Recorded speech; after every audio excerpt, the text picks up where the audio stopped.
આજે હું તમારી સાથે શેર કરીશ ભજીયા સેન્ટરમાં મળે તેવા એકદમ ટેસ્ટી મસાલા સાથે ભરેલા મરચાંના ભજીયાની રેસીપી.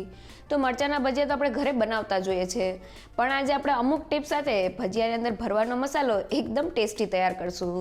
સાથે ભજીયાને કોટ કરતું ચણાના લોટનું બેટર મિક્સર જારમાં ફક્ત 1 જ મિનિટમાં તૈયાર કરશું. તો અચાનક મહેમાન આવવાના હોય કે પછી ભજીયા ખાવાનું મન થાય ત્યારે મરચાંના ભજીયા ફક્ત 20 થી 25 મિનિટમાં તૈયાર થઈ જશે. તો ચાલો રેસીપી શરૂ કરીએ. એકદમ ટેસ્ટી ભરેલા મરચાંના ભજીયા બનાવવા મેં વજનમાં 500 ગ્રામ અને અંદાજિત 22 થી 23 નંગ જેટલા મીડિયમ સાઇઝના મરચાં લીધેલા છે. તો ભજીયા માટે આ રીતના તાજા અને થોડા કડક મરચાંની પસંદગી કરવી. તો હવે એક મરચાંને લઈ લઈએ અને તેમાં મસાલો ભરવા માટે સેન્ટરમાં આ રીતના એક કાપો કરી લઈએ. હવે મરચાંના નીચેના ટીપના ભાગને બસ થોડો કટ કરી લઈએ, જેથી બિયા એકદમ ફટાફટ નીકળી જાય. અને હવે આ રીતના ચમચી કે કાંટાના પાછળના ભાગથી બિયા અને નસોને એકદમ સહેલાઈથી કાઢી લઈએ. તો તમે જોઈ શકો છો કે બિયા અને નસો એકદમ ફટાફટ નીકળી ગયા છે. તો હવે આ રીતના બધા જ મરચાંને તૈયાર કરી લઈએ. તો મેં મરચાંને તૈયાર કરી લીધેલા છે. ભજીયા બનાવતી વખતે મીડિયમ સાઇઝના અને ઉપરથી થોડા કડક મરચાં હોય તેની પસંદગી કરવી. જો અહીંયા તમે વધુ પડતા જાડા મરચાંનો ઉપયોગ કરશો તો જ્યારે બેસનનું કોટિંગ મરચાં ઉપર આવશે ત્યારે તેની થિકનેસ વધી જશે. સાથે ભજીયાની તીખાશ ઓછી કરવા માટે મેં તેનો નસો અને બિયાનો ભાગ કાઢી લીધેલો છે. અહીંયા જો તમારા મરચાં વધુ પડતા તીખાશવાળા હોય તો તમે બિયા અને નસોનો ભાગ કાઢીને મરચાંને થોડા ગરમ પાણીમાં મીઠું એડ કરીને એડ કરી દેજો. મીઠાને લીધે મરચાંની તીખાશ ઓછી થઈ જશે અને તે ભજીયા માટે તૈયાર થઈ જશે. હવે મરચાંમાં ભરવાનો મસાલો તૈયાર કરવા સૌથી પહેલાં ચણાના લોટને શેકવા પેનમાં 2 મોટી ચમચી જેટલું તેલ એડ કરી દઈએ. હવે મેં અહીંયા 1 કપ જેટલો ચણાનો લોટ લીધેલો છે. તેને એડ કરીને ધીમા ગેસ પર ચણાના લોટનો કલર સેજ ગોલ્ડન બ્રાઉન થાય ત્યાં સુધી તેને શેકી લઈએ. તો મસાલો બનાવતી વખતે આ સ્ટેપ સૌથી ઇમ્પોર્ટન્ટ છે. ચણાના લોટને શેકતી વખતે આપણે ગેસની ફ્લેમ મીડિયમ ટુ લો રાખવાની છે અને તેને એકદમ સારી રીતે શેકી લેવાનો છે. જો તેમાં થોડી પણ કચાશ રહી જશે તો મસાલામાં તેનો ટેસ્ટ બરાબર નહીં આવે. તો લગભગ 4 મિનિટ જેવું થઈ ગયું છે અને લોટ એકદમ સારી રીતે શેકાઈ ગયો છે. લોટમાંથી શેકાવાની સુગંધ આવવાની સાથે તમે જોઈ શકો છો કે લોટનો કલર પહેલાં કરતાં બદલાઈ ગયો છે. મીન્સ તેમાં જરા પણ કચાશ નથી. તો ગેસની ફ્લેમ બંધ કરી દઈએ અને શેકેલા ચણાના લોટને એક મિક્સિંગ બાઉલમાં લઈ લઈએ. સાથે મેં અહીંયા અડધા કપ જેટલા રોસ્ટ કરેલા સિંગદાણાનો અધકચરો ભૂકો લીધેલો છે. તો છે ને એકદમ સહેલું માપ 1 કપ શેકેલા ચણાના લોટ સાથે આપણે તેનાથી અડધું એટલે કે અડધા કપ જેટલા સિંગદાણાનો ભૂકો લીધેલો છે. અને હવે મસાલામાં 1 ચમચી જેટલો હળદર પાવડર, સ્વાદ પ્રમાણે મીઠું, અડધી ચમચી જેટલી હિંગ અને મેં અહીંયા 1.5 મોટી ચમચી જેટલું કાશ્મીરી લાલ મરચું પાવડર લીધેલું છે. તો આ મરચાંમાં તીખાશ નથી હોતી પણ તેનાથી મસાલાનો કલર એકદમ સરસ આવે છે. સાથે તેટલા જ પ્રમાણમાં એટલે કે 1.5 મોટી ચમચી જેટલું ધાણા જીરું પાવડર, 1 મોટી ચમચી જેટલો ગરમ મસાલા પાવડર, 2 મોટી ચમચી જેટલી ખાંડ, 2 મોટી ચમચી જેટલો લીંબુનો રસ અને મસાલામાં એકદમ સરસ બાઇન્ડિંગ આવે તેના માટે 2 મોટી ચમચી જેટલું તેલ એડ કરી દઈએ. સાથે થોડા કોથમીરના પાન એડ કરીને બધી જ વસ્તુને મિક્સ કરી લઈએ. તો બધી વસ્તુ એકદમ સારી રીતે મિક્સ થઈ ગઈ છે અને મસાલામાં આ રીતના થોડું બાઇન્ડિંગ પણ આવી ગયું છે. બાઇન્ડિંગને લીધે મસાલો મરચાંમાં એકદમ સારી રીતે સ્ટફ થઈને રહેશે. તો હવે એક મરચાંને લઈ લઈએ અને મરચાંની વચ્ચે લગાવેલા કટમાં મસાલાને સારી રીતે ભરી લઈએ.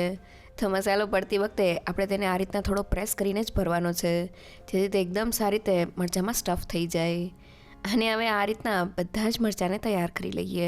તો મેં મરચાંમાં ભરવાનો મસાલો તૈયાર કરી લીધેલો છે. અહીંયા હું ભજીયાને ક્વોન્ટિટીમાં બનાવું છું એટલે મેં શેકેલા ચણાના લોટનો ઉપયોગ કરેલો છે.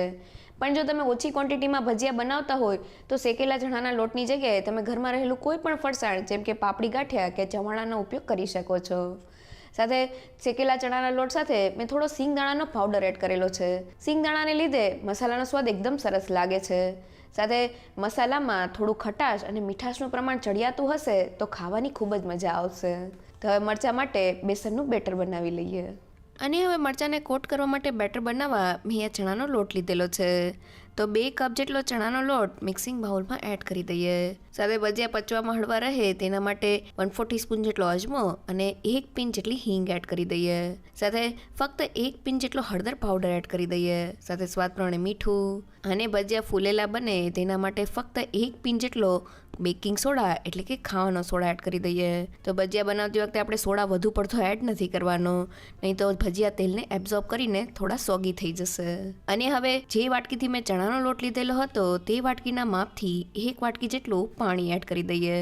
તો જેને એકદમ સહેલુંમાં 2 વાટકી ચણાના લોટ સાથે મેં તેનાથી અડધું એટલે કે 1 વાટકી જેટલું પાણી લીધેલું છે. અને હવે બધી જ વસ્તુને ગ્રાઇન્ડ કરી લઈએ. તો બધી વસ્તુ ગ્રાઇન્ડ થઈને ફક્ત 1 મિનિટમાં આપણું ચણાના લોટનું બેટર તૈયાર થઈ ગયું છે. બેટરની કન્સિસ્ટન્સી ચમચીમાંથી આ રીતના રિબનની જેમ પડે છે. સાથે ચમચીના પાછળના ભાગને તે આ રીતના કોટ કરી લે છે. મીન્સ બેટર મીડિયમ થીક છે, જે ભજીયા બનાવવા માટે એકદમ પરફેક્ટ છે. તો હવે તૈયાર થયેલા બેટરને મિક્સિંગ બાઉલમાં કાઢી લઈએ. અને હવે બેટરમાં 2 મોટી ચમચી જેટલું ગરમ તેલ એડ કરી દઈએ અને તેને સારી રીતે મિક્સ કરી લઈએ. તો બેટરમાં થોડું ગરમ તેલ એડ કરવાથી ભજીયા બહારથી એકદમ ક્રિસ્પી તૈયાર થાય છે. તો ભજીયા માટેનું આપણું બેટર તૈયાર થઈ ગયું છે.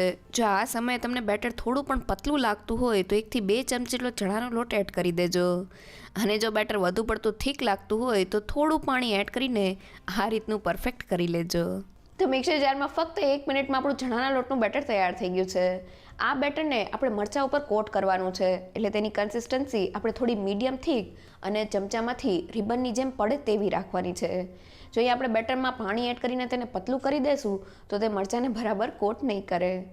સાથે મિક્સર જારને લીધે બેટર એકદમ સારી રીતે ફેટાઈ જાય છે.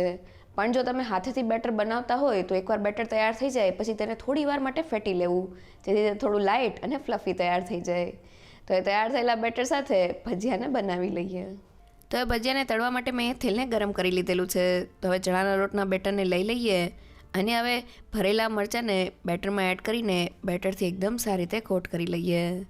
તો મરચું એકદમ સારી રીતે બેટરથી કોટ થઈ ગયું છે.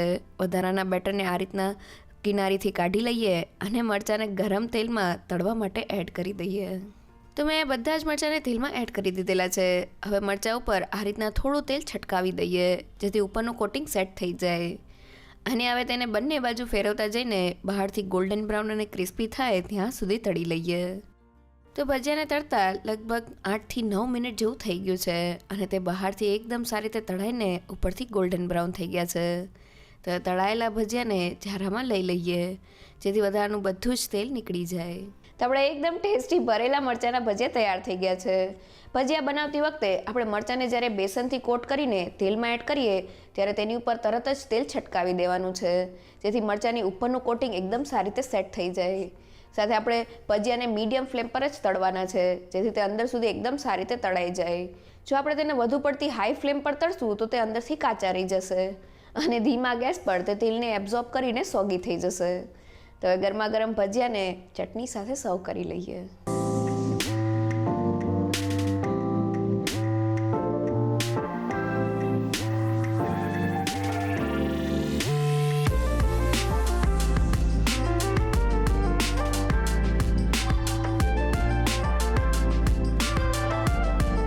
તો ટ્રેડિશનલ ગુજરાતી સ્ટાઇલથી એકવાર ચોક્કસથી ટ્રાય કરવા જેવા ભરેલા મરચાંના ભજીયાની રેસીપી જો તમને ગમી હોય તો મને કમેન્ટ સેક્શનમાં જરૂરથી કહેજો. સાથે મારા વિડીયોને લાઇક અને ફ્રેન્ડ્સ અને ફેમિલીમાં શેર કરજો અને મારી ચેનલને સબસ્ક્રાઈબ કરવાનું ના ભૂલશો. તો ફરી મળીએ એક નવી રેસીપી સાથે.